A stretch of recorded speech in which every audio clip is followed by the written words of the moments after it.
बाथा कतनी ताबुकनी BJP हापां क्रिबिग्रा रंगनी हायकेबा जत्त बरकनी हामक्राय वानसुगुइनो सामुख्लाय तंगो आकक साफानो Tabuk लांमार नाय बिथि बुरायनि बरकमु बेलायखिनो बांग्रोक Tabuk चीन ते पाकिस्ताननि सायपानो बाथा कतर लांमा मथांनाय बिथि बुरायनि मरकमनि हायकेबा दामबारि मानि बेलायखि गोबां अबथिनि कक्सिचाका कांग्रेस क्राकसालि सानजरावो बागाकर आगुलिनि कांग्रेस मुभनो कायसा कक थमायरुंनि पान्दा ख्लायनाय अबति हायनो कक्सिचा मुखसिचाका त्रिपुरा प्रदेश कांग्रेसनि मुखपात्र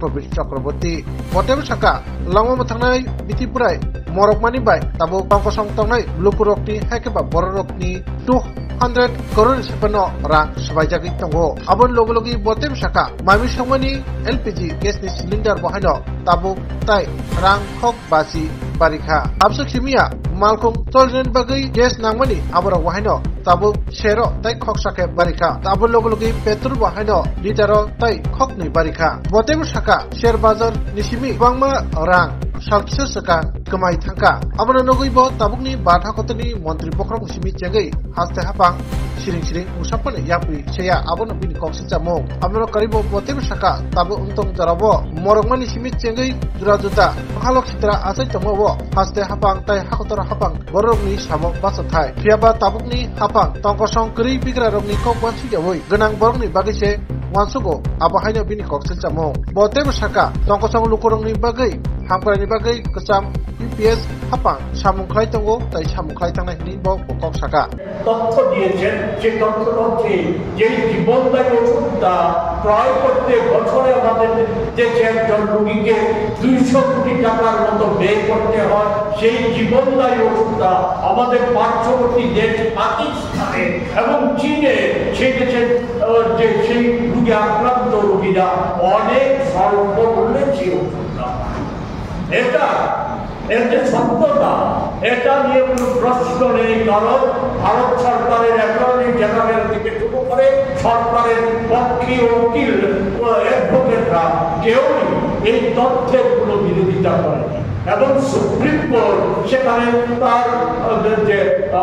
সুপ্রিম কোর্টের বিচারকরা তাদের মতামত রাখতে গিয়ে চূড়ান্ত শুনানি এখনো হয়নি কিন্তু তাদের যে পর্যবেক্ষণ সেই পর্যবেক্ষণে বলেছে যে আমাদের দেশের সরকার কেন্দ্রীয় সরকার এবং রাজ্য সরকার ওষুধের দর দাম নিয়ন্ত্রণে যে সরকার কোনো কার্যকরী ব্যবস্থা নিচ্ছে না তার জন্য সরকারকে সমালোচনা করেছে কেন্দ্র এবং রাজ্য সরকার এই যে ওষুধের দাম বাড়ল আমাদের ড্রাগ কন্ট্রোল কমিশন স্বাস্থ্য দপ্তর কেন্দ্রীয় সরকার মোদিজি বা স্বাস্থ্যমন্ত্রী তার উপর বক্তব্য আছে কারণ বক্তব্য রাখবে আমরা তো দেখেছি গত লোকসভা নির্বাচনের প্রাক্কালে ওই নির্বাচনী বন্ড নিয়ে সুপ্রিম কোর্টের যে রায় সেই রায়ের পরিপ্রেক্ষিতে এসবিআই যে তথ্য দিয়েছিল সেই তথ্যে দেখা গিয়েছিল বিভিন্ন ভারতবর্ষের কর্পোরেট জগতের মালিকরা কিভাবে ওই সরকারি দল ভারতীয় জনতা পার্টিকে কিভাবে অর্থের যোগান দিয়ে আসছে সেই জায়গায় ওষুধ কোম্পানিগুলিও কোটি কোটি টাকা বিজেপির নির্বাচনী তহবিলে জুগিয়েছে এর নিরিখে ওষুধের কোম্পানিগুলি সেখানে খেয়াল প্রতি মতো দাম বৃদ্ধি করে চলেছে এক্ষেত্রে আমাদের এই আর্থিক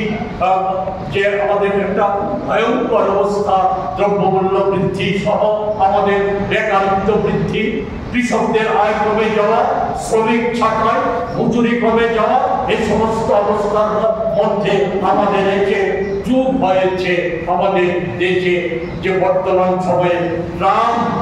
আমেরিকার প্রেসিডেন্ট হওয়ার পর আমাদের দেশের সরকারের যে ট্রাম্পের সাথে সখ্যতা করার যে নীতি এর ফলে আমরা দেখছি একদিকে দেশের মান সম্মান এই সমস্ত যেমন বিসর্জন দিয়ে দিচ্ছে তেমনি আমাদের দেশের অর্থনীতিতেও বিপর্যয় টেনে আনতে সাহায্য করছে আমি সেই প্রসঙ্গে বিস্তারিত আজকের আলোচনায় আমি আনতে চাই না আমি শুধু একটাই বলতে চাই যে ট্রাম্পের বন্দনা করতে গিয়ে ট্রাম্পকে সন্তুষ্ট করতে গিয়ে মোদিজির গুগল ট্যাক্স যে আন্তর্জাতিক ক্ষেত্রে বৈদেশিক সংস্থাগুলির গুগল ট্যাক্স গত 1 এপ্রিল থেকে 6% কমিয়ে দিয়েছে আমেরিকা একতরফাভাবে আমাদের দেশেও আমেরিকার আমাদের দেশের পণ্য যা আমেরিকার পণ্য যা আমাদের দেশে আছে তার উপর আমেরিকা সেখানে শুল্ক বাড়িয়ে দিয়েছে, 26% শুল্ক বাড়িয়ে দিয়েছে। এটা সত্ত্বেও মোদীজি আমাদের দেশের বাণিজ্য মন্ত্রী, বিদেশ মন্ত্রী নীরব ভূমিকা পালন করেছে। অথচ চীন সহ অনেক ছোট বড় দেশ পাল্টা পদক্ষেপ হিসাবে তাদের পণ্যের উপরও তারা ট্যাক্স আমেরিকাতে যে সরবরাহ করে তার উপর ট্যাক্স বাড়িয়ে দিচ্ছে, কিন্তু ভারত সরকার নীরব ভূমিকা পালন করছে। এই জায়গায় দাঁড়িয়ে আমরা একথাটা বলেই আমাদের বিষয়টাকে আমরা আজকে লিখিতভাবে বিষয়টাকে আমরা শুধু সংযোজন করার ক্ষেত্রে এই কথাটাই বলতে চাই। আমাদের দেশে সম্প্রতি 10 দিনের ব্যাপী এবং গতকাল যা আজ থেকে চালু হয়ে গেছে রান্নার গ্যাসের সিলিন্ডার পিছু উজ্জ্বলা যোজনা সহ গ্যাস সিলিন্ডারের দাম 50 টাকা বৃদ্ধি এবং সিএনজি গ্যাসে 1 টাকা বৃদ্ধি, পেট্রোল ডিজেলে 2 টাকা করে শুল্ক বৃদ্ধি, যা আগামী দিনে পেট্রোল পণ্যের দাম বা খোলা বাজারে দাম বৃদ্ধি প্রায় নিশ্চিত। এই জায়গাতে শুধু একটাই বলবো যে এটা হচ্ছে যে খাতে নুন ছিটিয়ে দেওয়ার মতো অবস্থা ভারতবাসী হয়েছে মধ্য দিয়ে। এর মধ্যে যুগ হয়েছে আমাদের দেশে বিনিয়োগকারীরা জানেন এগুলি নিয়ে বলতে চাই না, বিদেশি বিনিয়োগ তুলে নিয়ে যাচ্ছে। এতে নতুন মাত্রা যুগ হয়েছে। গতকাল আমাদের শেয়ার বাজার থেকে 20 লক্ষ কোটি টাকা উদ্ধার হয়ে গেছে। এসব ক্ষেত্রে মোদীজির নীরব। সেই জায়গায় দাঁড়িয়ে আমাদের দেশের প্রথিত যথা অর্থনীতিবিদরা ভারতের জাতীয় কংগ্রেস গত বাজেট অধিবেশনের প্রাককালে বাজেট আলোচনায় অধিবেশনে উপস্থিত করার চেষ্টা করেছিল ভারতীয় অর্থনীতিকে পুনরুদ্ধারে ভারতের শ্রমজীবী মানুষ, বেকার, মধ্যবিত্ত কৃষক, জনসাধারণকে রক্ষার্থে বিকল্প অর্থনীতি গ্রহণের ক্ষেত্রে 1991 সালে আমাদের দেশে গৃহীত পদক্ষেপগুলি এবং 2004 সাল থেকে 14 সাল পর্যন্ত গৃহীত পদক্ষেপগুলিকে লক্ষ্য রেখে আমাদের দেশের অর্থনৈতিক নীতি প্রণয়ন করা, আমাদের দেশ পরিচালনা করার ভূমিকা দেওয়া, এই ক্ষেত্রগুলিকে এই কথাগুলিকে অবজ্ঞা করা হচ্ছে। আমাদের দেশের অর্থনৈতিক বিশেষজ্ঞদের মতামতকে অগ্রাহ্য করা হচ্ছে। এমনকি মোদীজির যে অর্থনীতির প্রধান উপদেষ্টা ওনার মতামতকেও অগ্রাহ্য করে মোদীজি দূষণ করে চলছে। আমাদের তার বন্ধু আদানি আম্বানি সহ আমাদের দেশের যে অল্প সংখ্যক মানুষ, সেই মানুষের যে মুনাফা কর্পোরেট জগৎ তাদের মুনাফাকে স্ফীত করার জন্য এসবের প্রতিবাদে, এই মূল্যবৃদ্ধি জনিত অবস্থার প্রতিবাদে জাতীয় কংগ্রেস দেশব্যাপী যে অন্যান্য যে জরুরি কর্মসূচি নাই এই ক্ষেত্রে কর্মসূচি গ্রহণ করতে চলছে। আমাদের রাজ্য প্রদেশ কংগ্রেস আমরা আন্দোলন ছুটি জারি রাখবো। এই আন্দোলন ছুটিকে সহায়তা করার জন্য প্রচার মাধ্যমের মধ্য দিয়ে আমরা রাজ্যবাসীর কাছে আবেদন করব, দল মত নির্বিশেষে সকলকে এই যে পণ্য মূল্য বৃদ্ধি জনিত যে সমস্যা, ওষুধের মূল্য বৃদ্ধি জনিত যে সমস্যা, এর প্রতিবাদে ঐক্যবদ্ধ আন্দোলন করে এগিয়ে আসার আহ্বান জানিয়ে আমি আমার কথা বলার চেষ্টা করছি। শান্তিটা আছে, সম্মানী আছে, যদি কোনো যুক্ত করার বিষয় থেকে আপনারা যুক্ত করবেন। এছাড়া আপনাদের যদি জানবো যে এটা আমাদের আজকে বুঝতে হবে যে মোদীজির শাসনকাল মুখে যাই বলুন না, কার্যত কারো উপকৃত হচ্ছে, কাদের বিকাশ হচ্ছে। আমরা যে তথ্য, এটা কংগ্রেসের তথ্য, দেশের প্রতিষ্ঠিত যে আর্থিক সমীক্ষক সংস্থাগুলি আছে তার সাথে রিজার্ভ ব্যাংক এবং আন্তর্জাতিক সমীক্ষক সংস্থাগুলির তথ্য থেকে আমরা দেখছি যে দেশের সম্পদ আজকে অল্প কিছু মানুষের মধ্যে আজকে কুক্ষিগত হয়েছে। সম্পদশালী মানুষ এটা মোদীর শাসনকালে খুব তাদের সংখ্যা, তাদের অর্থের পরিমাণ এবং সংখ্যা খুব দ্রুততার সাথে বাড়ছে। অন্যদিকে দরিদ্র অংশের মানুষ আরে দরিদ্র হচ্ছে। মুখে যাই বলুন, আজকের দিনে দারিদ্রতা নির্ধারণের যে সংজ্ঞা, সেই সংজ্ঞা মোতাবেক আমাদের দেশে 100 কোটি মানুষ এই দারিদ্র সীমার নিচে আজও বসবাস করছে এবং তারা যে প্রকৃতার্থে দারিদ্র সীমার নিচে আছে এটা আন্তর্জাতিক সমীক্ষক সংস্থায় সূত্র নয়। আমাদের দেশের মাননীয় অর্থমন্ত্রী গত বাজেট ভাষণে পরিষ্কারভাবে উল্লেখ করেছিলেন যে আমাদের দেশের 90% মানুষ, যেমন আর বাজেট উপস্থাপনার উপর আলোচনা করতে গিয়ে বলেছিলেন, 90% মানুষ প্রয়োজনীয় যে খাদ্য সামগ্রীর পর আর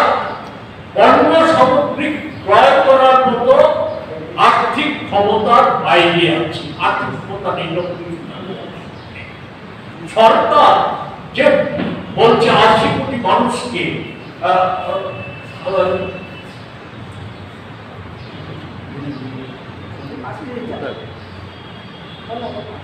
80 কোটি মানুষকে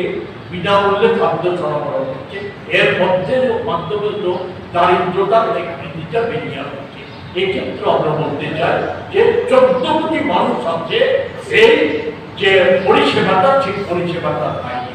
এতে কার্যত ইউপিএ সরকারের সময় থেকে এর সময়ে কি মোদী সরকার কোনো বেশি সাহায্য করছে? 5 কেজি বিনামূল্যে রেশনের মানে হচ্ছে 10 টাকা। ইউপিএ সরকারের সময়কালের থেকে 10 টাকা সাশ্রয় হচ্ছে, অথচ এই মানুষকে তার সংসার চালানোর জন্য বাজার থেকে 1000 থেকে 1200 টাকা মূল্যের টাকা খরচ করতে হচ্ছে চাল কেনার জন্য। এই যে গ্যাসের দাম বাড়িয়েছে, উজ্জ্বলা যোজনা নিয়ে কত ভাগ পিটিয়েছে, কত কিছু পিটিয়েছে, যে আমাদের দেশের মহিলাদের সশক্তিকরণের পদক্ষেপ যাবে। আর আজকে ওই সময়ে 14 সাল পর্যন্ত আমাদের দেশে রান্নার গ্যাসের সিলিন্ডারের দাম 400 থেকে 500 টাকার মধ্যে সীমাবদ্ধ। কখনো কখনো আন্তর্জাতিক বাজারে পেট্রোপণ্যের সামগ্রী বাড়ার ফলে সেই দামের উঠানামা করত, কিন্তু 500 টাকার মধ্যে কোনোদিন ওঠেনি। সেই দাম আজকে 1000 টাকা ছাড়িয়ে যাচ্ছে। কোনো সময় চমক দেওয়ার জন্য নির্বাচনের আগে এই সমস্ত দাম কমানো ইত্যাদি খেলা করা। আর আসলে নীতিটা হচ্ছে কি? নীতিটা হচ্ছে যে বোলপুরের জগৎকে সেবা করা আর মানুষকে বিভ্রান্ত করে রাখার জন্য নানা চটকদারি চমকপ্রদ কথা প্রকল্প ঘোষণার মধ্য দিয়ে বিভ্রান্ত করছে। সম্প্রতি এই যে প্রায় 900 ওষুধের দাম বৃদ্ধি, এ নিয়ে এখানে আছে, আমি বিস্তারিত বলতে চাই। এখানে সুপ্রিম কোর্টে একটা মামলা চলছে। একজন রোগী, তার একটা মারণ রোগ, এ থেকে পরিত্রাণের জন্য তাকে জীবনদায়ী ওষুধ প্রতি বছর ব্যবহার করতে হয় এবং সেই জীবনদায়ী ওষুধটা বিদেশ থেকে আমাদের দেশে আমদানি করতে হয়। সেই ওষুধের দাম আমাদের দেশে, সেই ওষুধটার খরচ প্রায় 2 কোটি টাকার মতো একজন রোগীর জন্য বছরে 2 কোটি টাকা। এ নিয়ে এবং সার্বিকভাবে আমাদের যে ওষুধের দাম বছর বাড়ছে, এই